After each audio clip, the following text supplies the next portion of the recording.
नमस्कार दोस्तों, मैं साक्षी गुप्ता।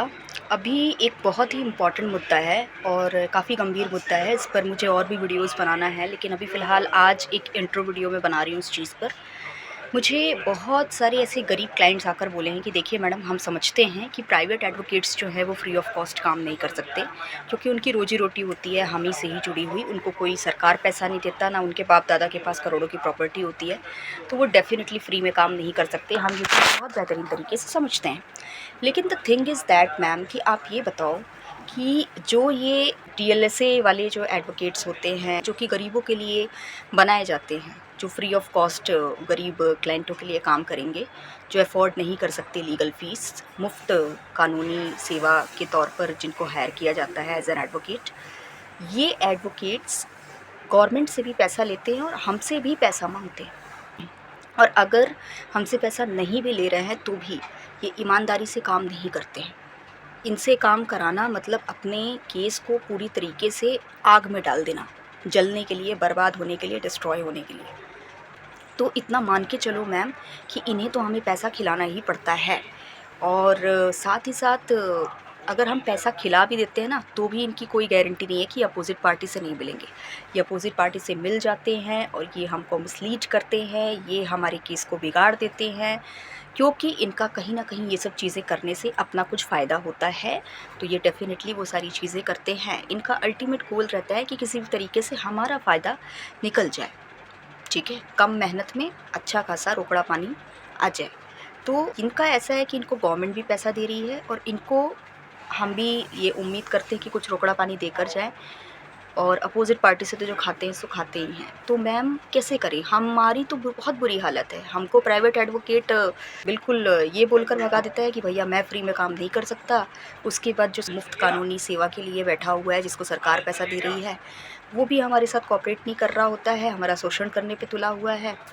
और बहुत ज़्यादा जो बड़े एडवोकेट्स हैं उनके पास शायद टाइम ही नहीं है हमारे लिए, हम छोटे क्लाइंटों के लिए। तो हम करें तो करें कैसे? तो ये एक बहुत ही सीरियस मुद्दा है और लिटरली मैं इस चीज़ के लिए बस एक ही चीज़ कहूँगी कि देखो, जब भी ऐसा लगे ना कि चीज़ों को बहुत कॉम्प्लिकेट कर दिया गया है और सारे रास्ते बंद कर दिए गए हैं, तो अपनी शक्तियों को पहचानना बहुत ज़रूरी है।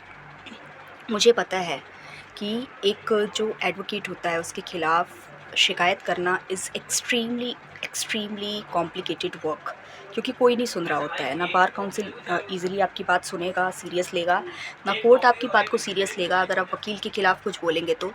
तो डेफ़िनेटली मैं इस चीज़ को समझती हूँ कि इट इज़ एक्सट्रीमली डिफ़िकल्ट, लेकिन मैं इस चीज़ को भी समझती हूँ कि you are in the democratic country, और यहाँ पर जब जनता के आगे प्रधानमंत्री को कुछ नहीं समझा जाता है, देश के राष्ट्रपति को कुछ नहीं समझा जाता है, तो मेरा ऐसा समझना है कि जो न्यायपालिका है वो भी नथिंग हो जाती है। किस पॉइंट पर? जब सामने वाले के साथ अत्याचार हो रहा हो। न्यायपालिका is very superior and very respected in the front of those people who supports justice. समझ रहे हैं? जो इनजस्टिस को सपोर्ट करता है, जो अन्याय को सपोर्ट करता है, जो गलत चीज़ को बढ़ावा देता है, न्यायपालिका उसके लिए बहुत बड़ा खतरा है। न्यायपालिका उनके लिए एक बहुत ही पावरफुल टूल है। न्यायपालिका से उन लोगों को डरने की ज़रूरत है। न्यायपालिका से उन लोगों को डरने की ज़रूरत नहीं है, या उन लोगों को अपने आप को न्यायपालिका के आगे कमज़ोर महसूस करने की ज़रूरत नहीं है जो निर्दोष हैं, जिन्होंने कोई गुनाह नहीं किया है, जिन्होंने कुछ गलत नहीं किया है, जो हमेशा से न्याय के पक्ष में खड़े रहे हैं। न्यायपालिका उनको डराने के लिए नहीं बनाई गई है। न्यायपालिका बल्कि खुद ऐसे लोगों के सामने सर झुकाती है और बोलती है कि आदेश दीजिए, मैं आपको किस तरीके से न्याय दिला सकता हूँ। ठीक है? तो न्यायपालिका में बैठा हर एक जो भी ऑफिशियल है, चाहे वो जज है, चाहे वो वकील है, चाहे वो पुलिस वाला है, चाहे वो अदर ऑफिशियल्स हैं, each and every single person is ready to help you.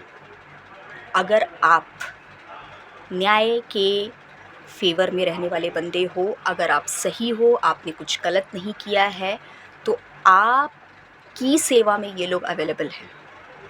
ये आपके गुलाम हैं, बिकॉज़ यू आर अ न्यायप्रिय पर्सन।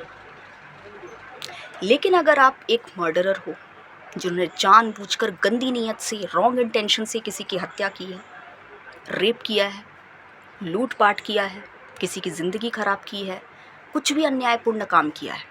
आप एक बहुत गिरे हुए इंसान हो, बहुत घटिया इंसान हो, बहुत गंदी आत्मा के और बहुत गंदे कलेजे के इंसान हो। और उस तरह की सोच और मानसिकता रखने के बाद अगर आप ये सोच रहे हो कि न्यायपालिका is your protector, then you are wrong. मैं मानती हूँ भ्रष्टाचार बहुत है न्यायपालिका में, लेकिन द थिंग इज़ दैट कि न्यायपालिका में भ्रष्टाचार है, न्यायपालिका कल्प्रिट नहीं है। न्यायपालिका तो बहुत अच्छी है ना। न्यायपालिका में काम करने वालों में कमी है। बहुत सारे ऐसे हैं जो अच्छे तरीके से भी काम कर रहे हैं, बहुत सारे ऐसे हैं जो गलत तरीके से काम कर रहे हैं। जो गलत तरीके से काम कर रहे हैं उनको किस तरीके से एक्सपोज किया जाए इसका लगाइए दिमाग, और इतनी सफाई से एक्सपोज करिए कि आप ना फंस जाए। जैसे अभी मैंने रिकॉर्डिंग के लिए भी बोला था कि आप रिकॉर्ड वगैरह कर सकते हो, रिकॉर्ड करने को मना नहीं कर रहा कोर्ट, लेकिन उसका ऐसा है कि जो रिकॉर्ड किया है वो चीज़ें आराम से आपके फेवर में आनी चाहिए। ऐसा नहीं होना चाहिए कि आपने जो चीज़ें रिकॉर्ड की हैं वो कॉन्टेक्स्ट से बाहर है, आपने अननेसेसरी चीज़ रिकॉर्ड की है और ये चीज़ें आप ही के अगेंस्ट में जा रही हैं। अगर आपने ऐसा कुछ रिकॉर्ड किया तो आप तो गए बेटा। तो इसलिए इस तरह का कुछ नहीं करना। मतलब अगर आपने रिकॉर्ड किया, फॉर एग्ज़ाम्पल आपने कहा कि भाई पुलिस वाला मुझसे रिश्वत मांग रहा था, प्रॉपर उस वीडियो में क्लैरिटी के साथ दिखना चाहिए कि वो आपसे रिश्वत मांग रहा है। और अगर आपने ये एलिगेशन लगा कर वो रिकॉर्डिंग दिखाई, तो जो कुछ लोग बोल रहे थे ना कि right to privacy, no right to privacy, इस पॉइंट पर राइट टू प्रिवेसी को वैल्यू ही नहीं दी जाएगी।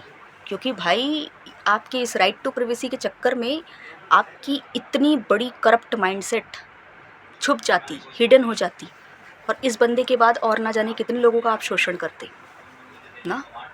तो राइट टू जस्टिस आ जाता है इस पॉइंट पे। राइट टू जस्टिस जो है वो इसको क्रॉस काउंटर कर देता है, राइट टू प्रिवेसी को।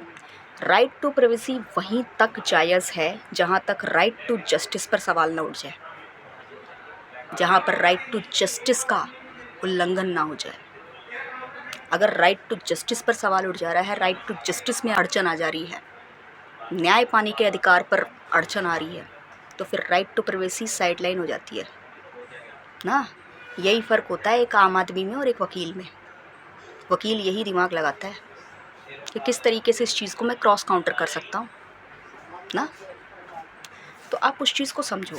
हम मर्डर भाई करके आया सामने वाला, लेकिन एक वकील को दिमाग लगाना पड़ता है कि भाई ये मर्डर किस परिस्थिति में किया, क्या हुआ, आपने क्यों मर्डर किया। अरे वो मेरा रेप कर डालता अगर मैं मर्डर नहीं करती तो। हाँ, तो फिर यू आर अ विक्टिम,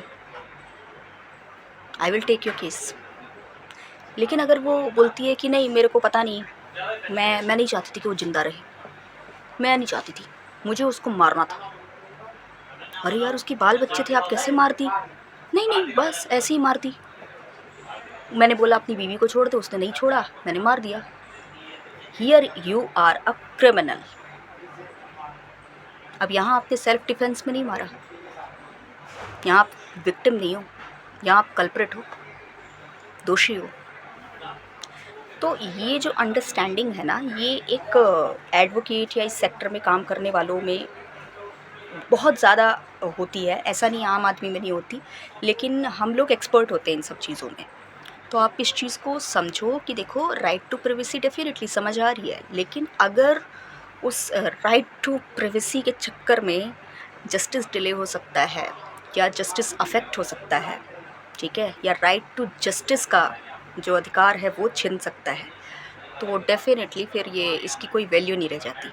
तो राइट टू प्रिवेसी वाला जो लोग बोल रहे थे, ठीक है, डेफिनेटली तो ये चीज़ तो आपको समझ में आ गई, ठीक है, कि आपको क्या करना है, बहुत संभल कर और बहुत क्लैरिटी के साथ इस डिसीज़न पर पहुंचना है कि मुझे ये चीज़ रिकॉर्ड करनी चाहिए कि नहीं करनी चाहिए। क्योंकि अगर आप रिकॉर्ड कर रहे हो तो वो एक बहुत ही डंके की चोट पर कहा जाए रिकॉर्ड की हुई चीज़ होनी चाहिए, जिसको देखकर जज को लगे कि सच में थैंक गॉड इस बंदे ने अच्छा हुआ रिकॉर्ड कर लिया, अदरवाइज़ जस्टिस डिले हो जाता और हम इसी गलतफहमी में जीते कि दैट पर्टिकुलर लॉयर और दैट पर्टिकुलर पुलिस वाला was innocent and was working well, ठीक है। तो वो एक पछतावा होना चाहिए उसको कि यार लिटरली, और वो आपको थैंकफुल रहे आपको लेकर जस्टिस की थैंक यू सो मच जो आपने रिकॉर्ड किया। लिटरली कोर्ट का भी समय बचाया आपने और अपने आप को भी इनजस्टिस के ज़ोन में डालने से बचा लिया, नहीं तो आपके साथ इनजस्टिस हो जाता। तो वो एक पर्टिकुलर चीज़, वो एक वैल्यू होनी चाहिए आपकी, उससे जो आपके रिकॉर्ड किए हुए एविडेंस है उसमें, ठीक है? तो उसमें कोई दिक्कत नहीं है, आप रखो, कोई टेंशन नहीं है, लेकिन you have to be sure about it कि आप जो भी रिकॉर्ड कर रहे हो वो एक पुख्ता सबूत साबित होगा, ठीक है? तो इस चीज़ को बस ध्यान में रखिए।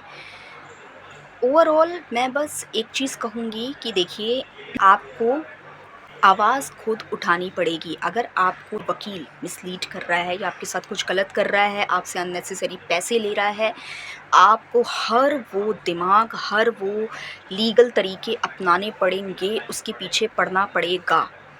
समझो आप, पीछे पड़ना इन द सेंस कि आप सब करो, जो भी आप कर सकते हो नैतिकता में और लीगल तरीके को अपनाते हुए जो कर सकते हो करो। दिमाग बहुत खतरनाक चीज़ होती है, हाँ? तो आपको मैं बस यही कहूँगी कि अपने आप को कमज़ोर नहीं समझना है, पीछे पड़ जाना है उसके, पीछे पड़ जाओ। देखो पता है, एक होता है ना कि मुझे नहीं पता मैं क्या करूँगा, मुझे बस इतना पता है कि मैं ये काम करवा लूँगा। मेरी लाइफ में बहुत सारे ऐसे मोमेंट्स आए हैं, लोग बोलते थे, चुटकी बजा बजा कर बोलते थे, क्या कर लेगी, क्या कर लेगी, बता। मैं बोलती थी पता नहीं, मुझे खुद नहीं पता मैं क्या करूँगी, लेकिन मुझे इतना पता है कि परसों तक मेरा काम हो जाएगा। तो ये ना उनकी रोंगटे खड़े कर देता था, सोचते थे कि क्या करेगी ये, और मुझे कुछ नहीं पता रहता था। लेकिन क्योंकि मेरा जो एक बिलीव रहता था कि नहीं हो जाएगा, तो क्या होता था ना कि पूरी की पूरी वो जो एक शक्तियाँ होती हैं, जिसको आप अल्लाह कहते हो, भगवान कहते हो, ईश्वर कहते हो, वाहिगुरु कहते हो, यूनिवर्स कहते हो, व्हाटएवर इट इज़, वो सब एक हो जाती थी। वो मुझे खुद रास्ता दिखाती थी कि साक्षी ऐसे करो, साक्षी ऐसे करो, तब रास्ता निकलेगा। मैं लिटरली बता रही हूँ, मैं बस एक करेज लेकर चलती थी कि यार I will be not afraid, मैं डरूंगी नहीं, and I will do that, and मैं वो चीज़ करती थी। जो भी मेरे को पाथ सामने रास्ता दिखता था, मैं वो रास्ता फॉलो करती थी, एंड अल्टीमेटली मैं जीत जाती थी। वो कहते हैं ना, स्पिरिट सुना है, स्पिरिट वर्ड, इच्छा शक्ति।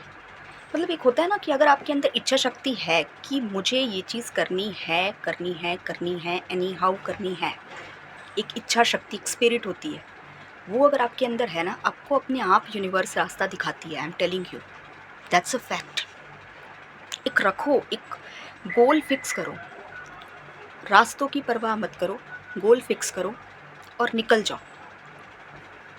जितना आप फॉलो कर पाओगे पाथ कर पाओगे, बाकी बीच में वो ऊपर वाला आकर आपको खुद पाथ दिखा देगा। वो कहते हैं ना, ईश्वर भी उन्हीं की मदद करता है जो खुद की मदद करता है। तो मैं आपको बस यही कहूँगी कि मुझे नहीं पता आप क्या करोगे, मुझे बस इतना पता है कि आप एक ऐसा रास्ता अपनाओगे कि जिससे सांप भी मर जाएगा और लाठी भी नहीं टूटेगी। लिटरली बता रही हूँ। तो वो तरीका अपनाओ कि भाई लीगल तरीके से ही मैं क्या ऐसा कर दूँ जिससे कि सामने वाला जो है वो अपनी असली रियलिटी पर आ जाए और एक्सपोज हो जाए खुद ब खुद, या मैं उसको एक्सपोज कर सकूं। तो ये पर्टिकुलर चीज़ें लेकर चलनी है, खुद में करेज रखना है, हमेशा दूसरों पे डिपेंडेंट नहीं रहना है, और करप्शन के खिलाफ आपको ही आवाज़ उठानी पड़ेगी। जब तक लोकतांत्रिक देश में जनता अपनी जो एक ताकत है उसको नहीं समझेगी, तब तक nobody will give you respect. तो बिल्कुल आप डेफिनेटली डिपेंडेंट होइए, लेकिन अपने आप से बड़ा और ईश्वर से बड़ा किसी को मत मानिए। अपने आप पर और ईश्वर पर सबसे ज़्यादा बिलीव करिए, ठीक है? धन्यवाद, आज के लिए बस इतना ही। अगर आपका कोई सवाल हो तो ज़रूर पूछिएगा कमेंट सेक्शन में। अपना पॉइंट ऑफ व्यू क्या है वो भी बताइएगा।